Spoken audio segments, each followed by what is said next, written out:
The wind came low and dry, the kind that scoured the skin and carried the taste of old dust.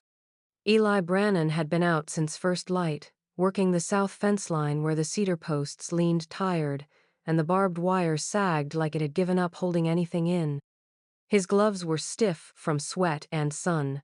His shirt clung to his back, and the world was as empty and quiet as it always was this far from town. He liked it that way. Quiet meant no trouble. Quiet meant nobody asking anything of him. He was squatting low, tightening a length of wire, when the sound came, not the creak of the fence or the shuffle of cattle in the distance, but something softer, thinner, a voice. He froze, head tilted, listening. "Sir." It was barely more than a whisper, thin enough to be mistaken for the wind. "Could you pretend to be my daddy, just for one day?" Eli straightened slowly, turning toward the sound. She was standing on the other side of the fence, small enough that the lowest strand of wire cut across her chest. Barefoot, toes sunk into the dust, the hem of her faded cotton dress ragged and frayed. A battered satchel hung from one thin shoulder, and her hands gripped the cedar post like it might keep her from blowing away. Her eyes stopped him cold. They weren't wide with the thoughtless brightness of a child, but deep set, shadowed by something he didn't want to name. She looked at him like she'd been standing there for hours, maybe years, waiting for an answer. Eli pulled his hat brim lower against the sun, buying himself a moment. "You lost?" he asked, his voice rough from disuse. She shook her head once, slow. "I live in town, at Miss Crail's home." He knew the place. The orphanage sat behind a wrought iron fence 2 streets over from the livery, run by a woman with a spine like a rifle barrel and a tongue that could cut through stone. Folks said she kept her charges fed and in line, but there were other things said too quieter, when the doors were shut and the whiskey bottle was half empty. "Why me?" The question came out flatter than he intended. The girl's fingers tightened on the post. "There's a school thing tomorrow. All the other kids got mamas or daddies coming. They said if I can't bring one, I can just stay behind." Her voice caught for a fraction of a second, then steadied. "I don't want to stay behind." Eli exhaled slowly, eyes dropping to the coil of wire at his feet. He didn't take to company, let alone children. He hadn't been anyone's anything in a long time. But she stood there without pleading, without tears, just waiting. Dust swirled between them, lifting strands of her hair into the sun, and something in him shifted, faint but undeniable, the kind of shift a man doesn't look for, but feels all the same. "Just for one day?" he asked. She nodded, her grip on the post easing for the first time. "Just one." Eli stared past her toward the wavering line of the horizon, then back at the girl. He should have said no. He almost did. Instead, he found himself saying, "All right."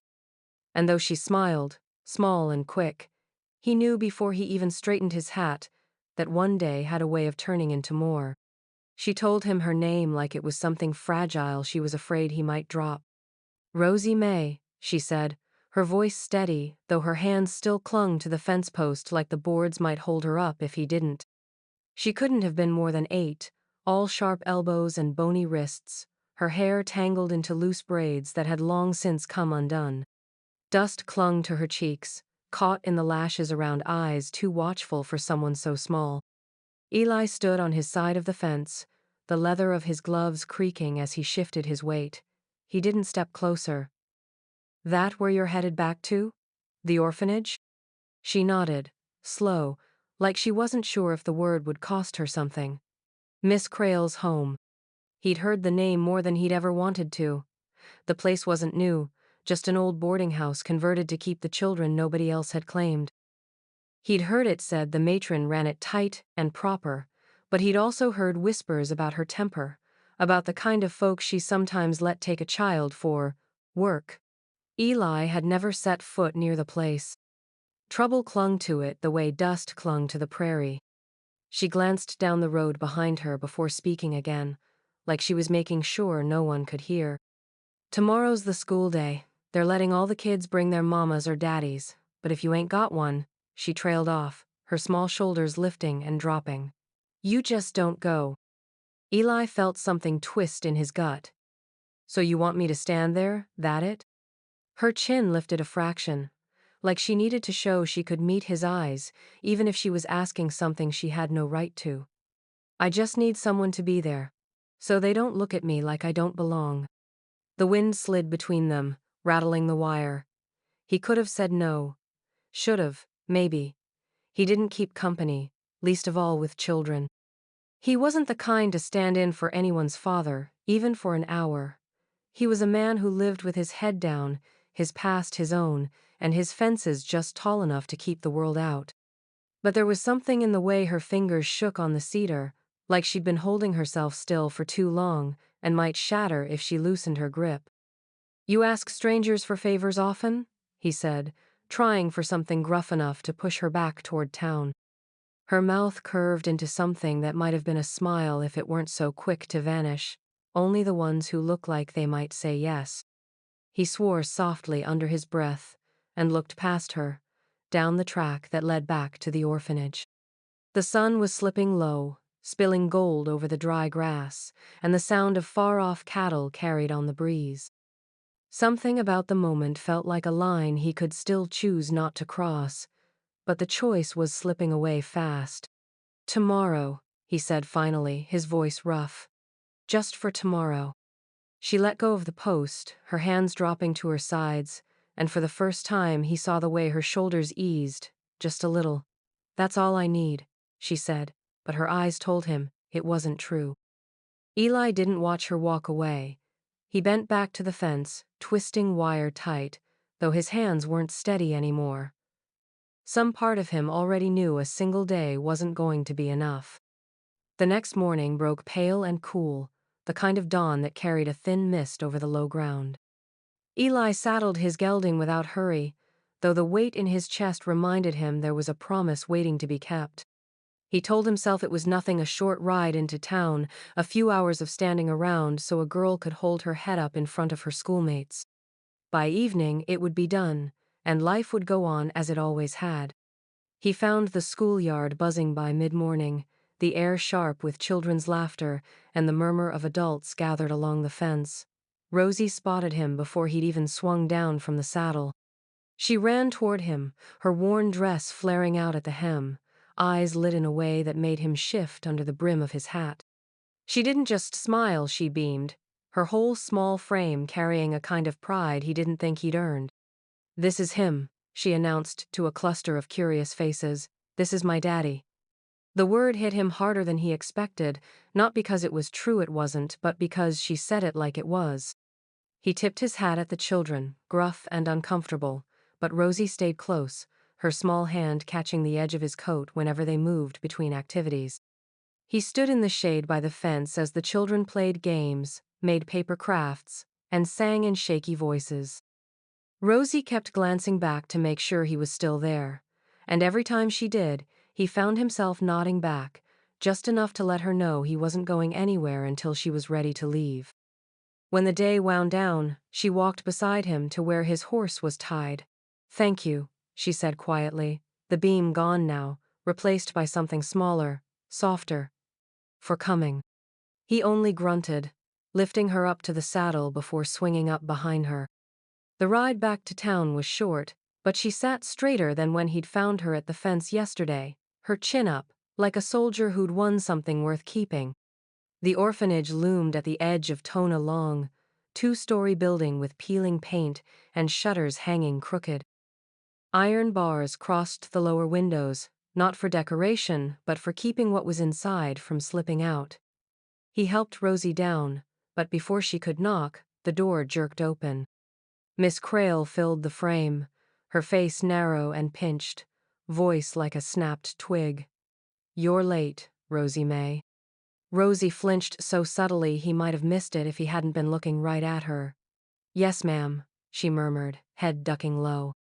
Miss Crail's sharp eyes shifted to him, flicking over his dusted hat and worn boots. She didn't ask who he was. She didn't thank him. She simply pulled Rosie inside with a firm hand, shutting the door before he could say a word. Eli stood there a moment, staring at the weathered wood, the faint echo of the latch sliding into place. He mounted up without looking back, riding out into the dimming light. But that night, long after the lantern burned low, he still saw the way Rosie's shoulders hunched under the matron's voice, still heard the scrape of that door closing between them. He told himself it wasn't his business, yet sleep wouldn't come. The image gnawed at him like a loose tooth, small, sharp, impossible to ignore. The following morning, Eli rode into town for supplies, telling himself it was for nails, lamp oil, and a sack of feed. Truth was, the image of Rosie flinching at Miss Crail's voice still sat heavy on his mind, like a stone in his pocket he couldn't put down. He kept his head low as usual, tipping his hat to those who nodded first, avoiding talk where he could. But as he stepped into the general store, voices from the corner caught his earlobe, male, the kind meant to be half heard by anyone who mattered and ignored by those who didn't. "Crail's got another one nearly ready to place," one of them said, the words chewing slow around a plug of tobacco.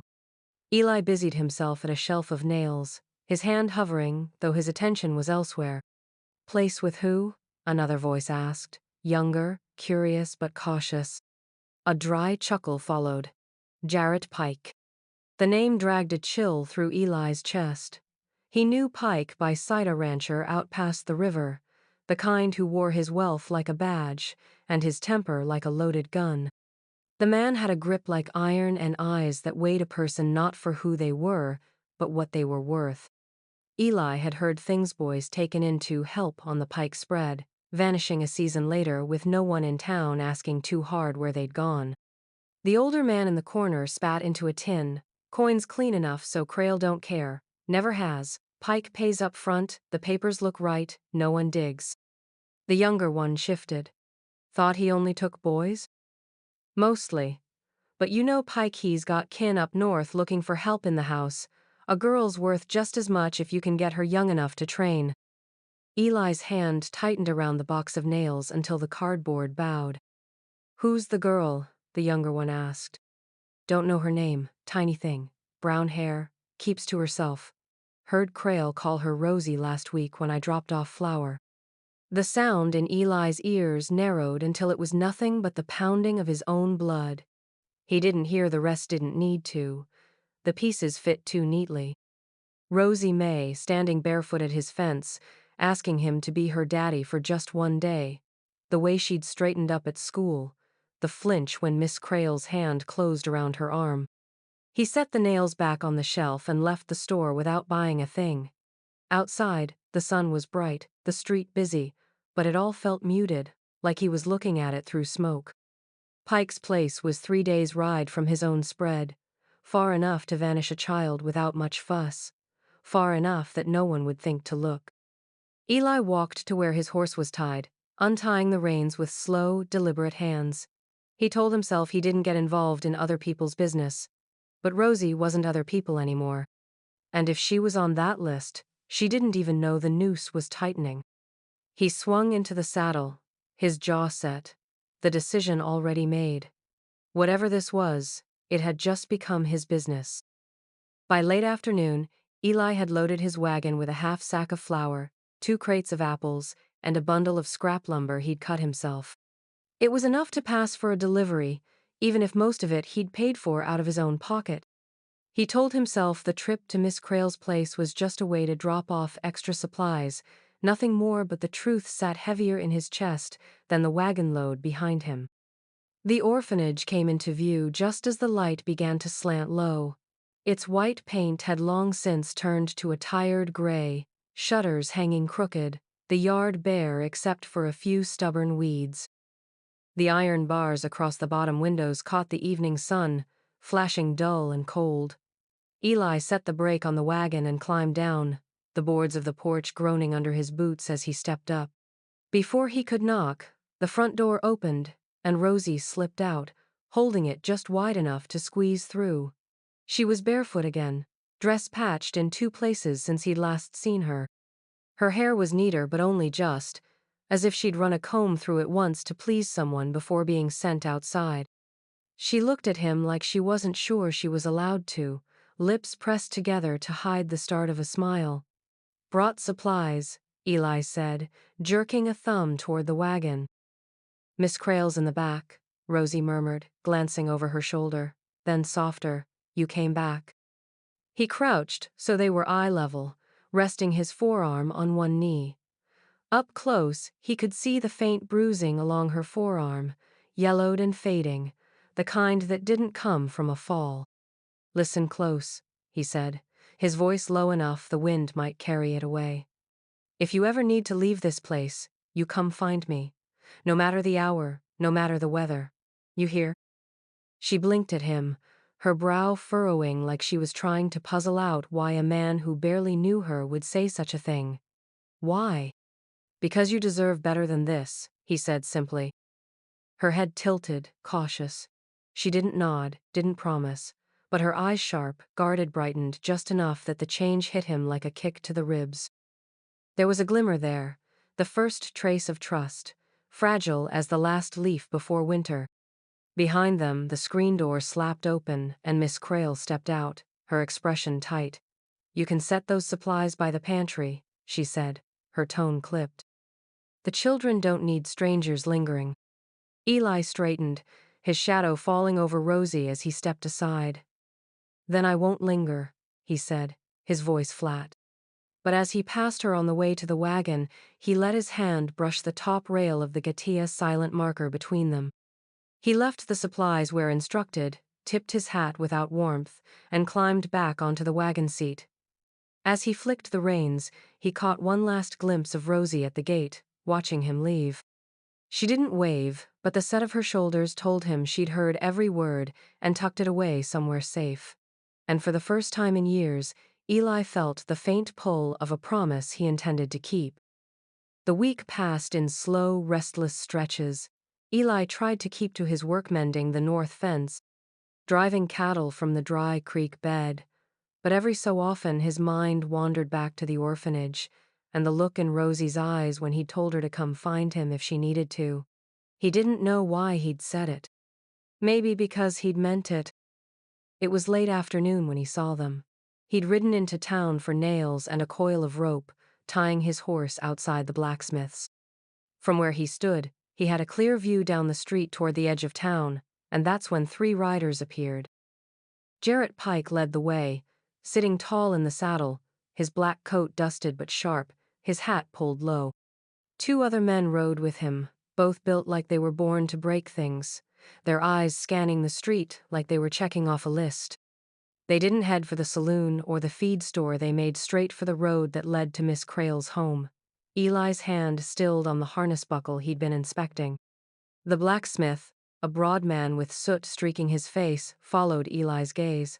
Pike's at it again, he said, voice flat with disapproval. Eli didn't look away.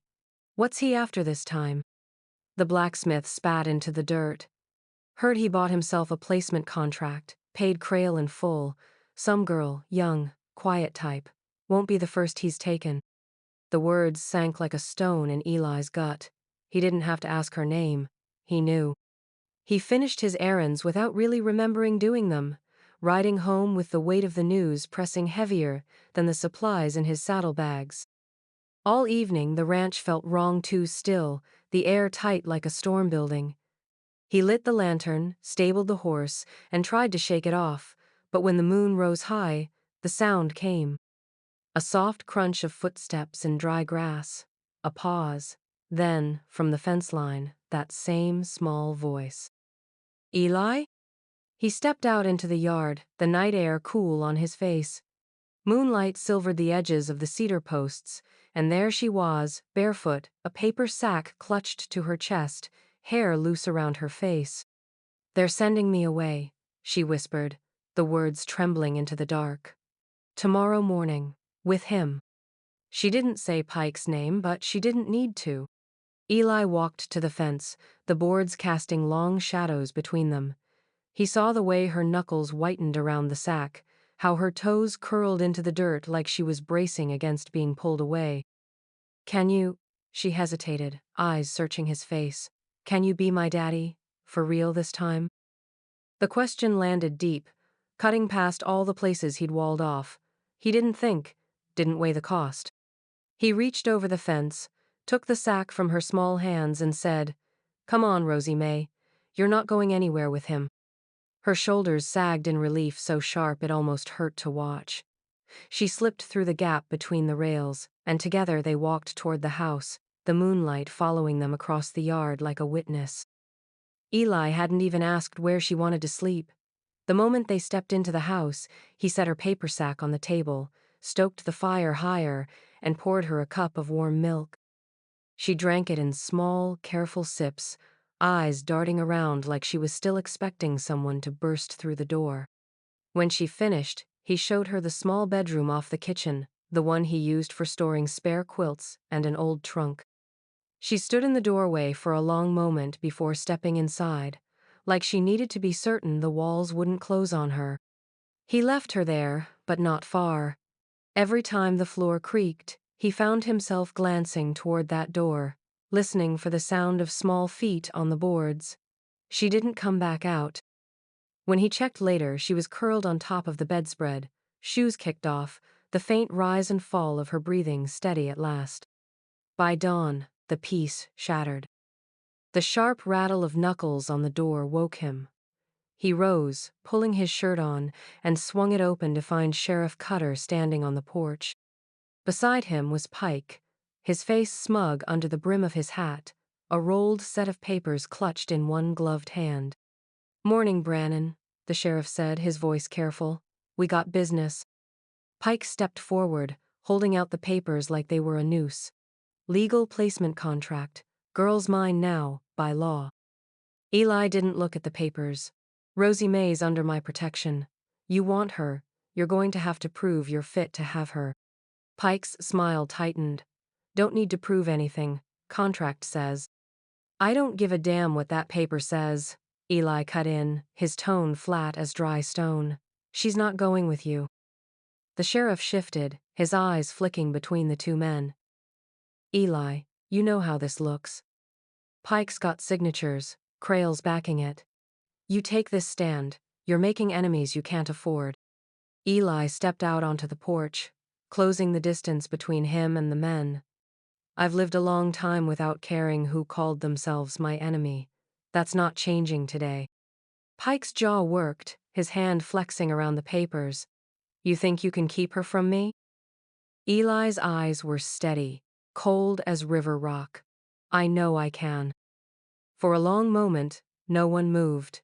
The wind tugged at the brim of Pike's hat, and the creak of saddle leather from the horses tied at the fence filled the silence. Finally, the sheriff cleared his throat.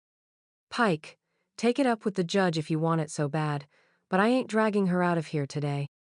Pike glared, but turned, boots grinding against the porch boards as he descended the steps. The sheriff gave Eli one last look, something between warning and reluctant respect, before following. When they rode off, Eli shut the door and let the quiet settle again. In the front room, Rosie was at the window, her small hand pressed to the glass, watching the dust trail fade. She didn't speak, but when she turned to look at him, her eyes held a question and a hope he knew he couldn't betray. He gave a single nod. "You're safe here." And for the first time, he meant it with every piece of himself. The mornings came easier now. Rosie was always up by first light, padding softly into the kitchen while Eli stoked the fire and set the coffee pot on. She'd hover at the edge of the room until he motioned her over, then follow him out into the yard where the dew clung to the grass, and the chickens were already scratching for breakfast. He showed her how to scatter feed in a wide arc so the hens didn't crowd too close, and how to check the nesting boxes without startling them. At first she was stiff, her small hands moving like she expected to be scolded. But each morning, her steps grew quicker, her smile easier when she found a warm egg resting in the straw. From the chickens, they moved on to the barn. Eli let her watch while he brushed down the horses, explaining the strokes and the spots to watch for burrs. One afternoon, after she'd stood there silent too long, he handed her the brush. "Start at the shoulder. Long, slow," he said. She did as told, her little fingers gripping the handle tight, her brow furrowed in concentration. By the time she was done, the old mare's coat gleamed, and Rosie's face was lit with quiet pride. The rides came later, short at first just to the edge of the pasture, and back her small frame sitting straight in front of him, his hands steady on the reins. She didn't speak much during those rides, but her eyes drank in the wide horizon, the sweep of grass, and the way the wind carried the scent of sage. Each time they turned back toward the house, he could feel her shoulders relax just a little more, as if each loop across the open range was untying some knot she'd carried too long. Inside, she began to claim small spaces as her own. A battered book sat on the windowsill in the kitchen now, pages dog-eared where she'd left off. Her shoes when she wore them were left neatly by the door, a habit he never had to teach her. At night, when the fire burned low, she'd sit on the rug with a scrap of cloth, stitching clumsy lines like someone had once shown her how, and she was determined to remember. Eli saw the change in her eyes most of all. The watchfulness was still there, he doubted it would ever vanish entirely, but it no longer sat at the surface. Now it flickered only when an unfamiliar sound came from down the road, or when the wind carried voices from town. Because the shadow of Pike's claim hadn't lifted, Eli knew men like Pike didn't part with something they believed they'd bought, not without a fight. Pike hadn't been back since that morning with the sheriff, but that didn't mean he'd given up. It meant he was biding his time, waiting for the law to tip in his favor, or for Eli to make a mistake. Some evenings, when Rosie was asleep, Eli sat on the porch with his rifle across his knees, the night air cool against his face. He told himself it was just habit, just caution. But every time the wind shifted, carrying the distant echo of hoofbeats or laughter from the saloon, his grip on the stock tightened. Still, when morning came, he made sure Rosie had work to do and space to breathe. Whatever might be coming, he'd let her have a house that felt like home, chores that built her up instead of breaking her down, and the knowledge that someone was on her side. And if Pike decided to come calling again, Eli meant to show him just how much that promise was worth. The night was moonless, the kind where the dark feels thick enough to press against your skin. Eli had been half dozing in the chair by the hearth, boots still on, rifle leaning against the wall within reach.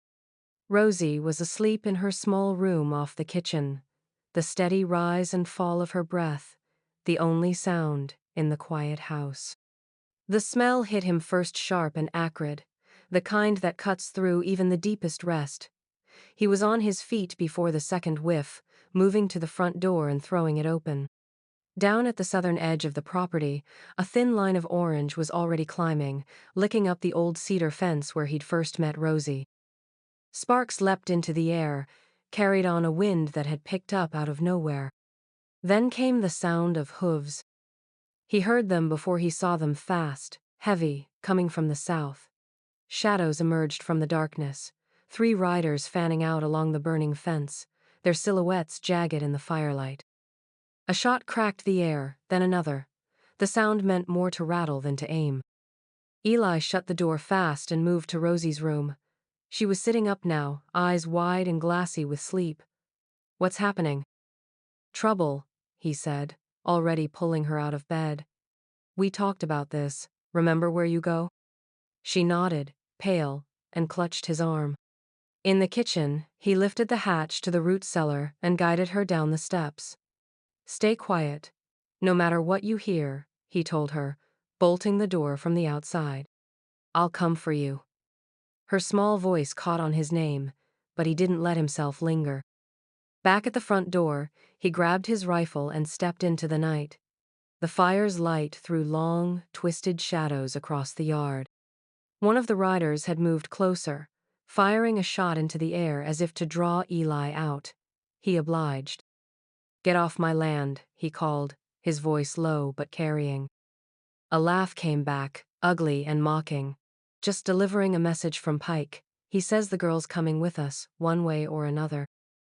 Eli didn't answer. The first man raised his pistol, but Eli's shot was quicker, the crack of the rifle echoing against the hills. The rider pitched sideways, hitting the dirt with a grunt. The second man spurred forward, trying to circle toward the barn, But Eli turned and fired again, dropping him before he could get close. The third rider reined in hard, the fire's glow catching the whites of his eyes. He looked at the two men on the ground, then back toward the shadowed figure at the porch. Without another word, he yanked his horse around and tore off into the dark, hoofbeats fading fast. Eli kept the rifle up until the night swallowed the sound entirely. Then he moved to the fence line, beating at the flames with a wet burlap sack until the fire hissed and died, leaving the wood blackened but still standing. Only when the last ember went dark did he go back to the cellar and unbolt the door. Rosie was crouched at the bottom of the steps, arms wrapped around her knees, but her eyes were steady when she looked up at him. "It's over," he said. And for now, at least, it was.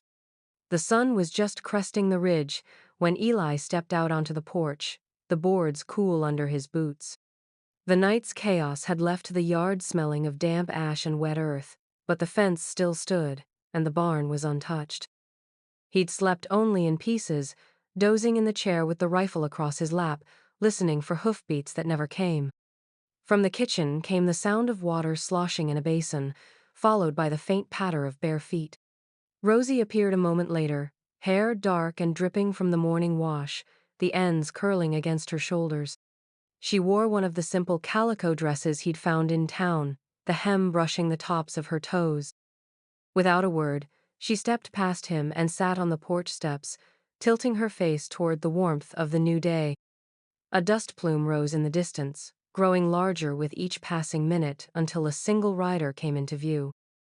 Eli's shoulders tightened out of habit, but when the man drew closer, he recognized the easy seat and the badge glinting at the chest. Sheriff Cutter slowed to a stop at the gate, tipping his hat before swinging down.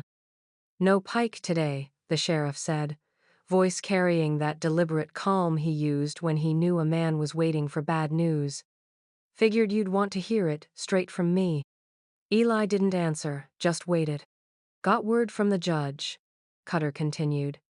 "Placement contract's been nullified.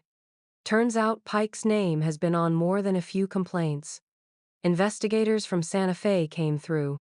Talked to the children, talked to folks around here. Miss Crail won't be running the orphanage anymore."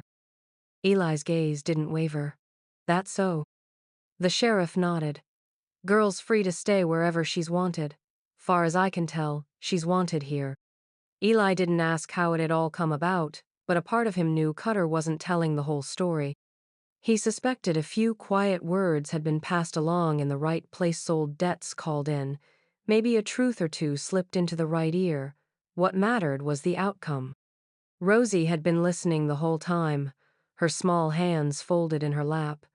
When the sheriff left, she turned to look at Eli, eyes bright in the morning light. "Do I still have to call you Mister?" she asked, the hint of a grin tugging at her mouth. It caught him off guard, the question, the boldness of it. For a moment, he just stood there, the cool breeze tugging at his shirt, the scent of wood smoke still lingering in the air. Then, slowly, he let a rare, quiet smile cross his face. "Not if you don't want to," he said. Her grin widened, and she looked back toward the horizon, as if testing how the world felt now that something had shifted. When she spoke again, her voice was soft, almost shy, but certain. "Daddy." The word settled in him like a weight and a warmth all at once. Not a title, not a pretense, something claimed, something earned.